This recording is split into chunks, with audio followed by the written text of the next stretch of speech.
मला 712 डाउनलोड करायचा आहे आणि सर्वे नंबर तुमच्यासमोर दिसत आहे. हा सर्वे नंबर मी कॉपी करून ठेवतो.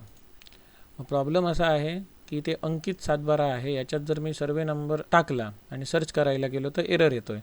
पण तो सर्वे नंबर इथे अक्षरी 712मध्ये सापडतो आहे. पण त्याच्यामध्ये भरपूर ऑप्शन्स आहेत आणि ते व्यवस्थित सॉर्ट केलेले नाही आहेत. असेंडिंग ऑर्डर डिसेंडिंग ऑर्डरने सॉर्ट केलेले नाही आहेत. मग काय करायचं ते दाखवतं. या ठिकाणी आपल्याला उपयोगी पडणार आपलं कोडिंगचं नॉलेज. त्यासाठी इथे जे वरती 3 डॉट्स आहेत याच्यावर क्लिक करा. त्यानंतर मोर टूल्सवर चला.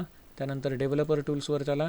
त्यानंतर इथे खाली किंवा इथे उजव्या बाजूला हे पॅनल ओपन होणार. हे जे वेगवेगळे टॅब्स आहेत त्याच्यातला एलिमेंट हा टॅब सिलेक्टेड आहे याची खात्री करून घ्या. आणि त्यानंतर या खालच्या एडिटर पेनमध्ये किंवा जे कोडिंगचं पेन आहे त्याच्यात माऊसचा कर्सर ठेवा आणि Ctrl+F ही की दाबा. मग खाली छोटासा टेक्स्ट बॉक्स येणार. त्याच्यामध्ये तुम्ही कॉपी केलेला तुमचा सर्वे नंबर पेस्ट करा. तो पेस्ट केल्यानंतर तो ॲटोमॅटिक तुम्हाला एका लाईनकडे नेव्हिगेट करेल. मग इथे ड्रॉपडाऊनचे वेगवेगळे आयटम्स आहेत. मग मी हा ऑप्शन टॅबला इथे सिलेक्टेड ॲट्रिब्यूट ॲड करतो जेणेकरून तो ॲटोमॅटिक सिलेक्ट होणार. मग मी या ऑप्शन टॅगला इथे डबल क्लिक करतो आणि त्याच्या आतमध्ये इथे लिहितो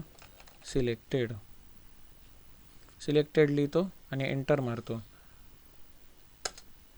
एंटर मारल्याच्या नंतर इथे येऊन बघितलं तर आता 664.24.7 मला जो काही पाहिजे होता तो आता ॲटोमॅटिक सिलेक्ट झालेला आहे. म्हणजे एवढ्या याच्यात शोधत बसायला नको. हे झालं की इथे जरा नाटक करायचं. कारण का इथे खाली डाउनलोडचं बटन येत नाही. ते कधी येणार जेव्हा आपण हे मॅन्युअली सिलेक्ट करतो तेव्हा.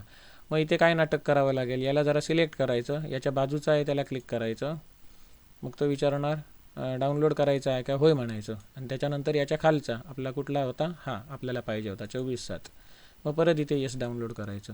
मग हे तुम्हाला जे डाउनलोड बटन दिसणार या डाउनलोड बटनला क्लिक करून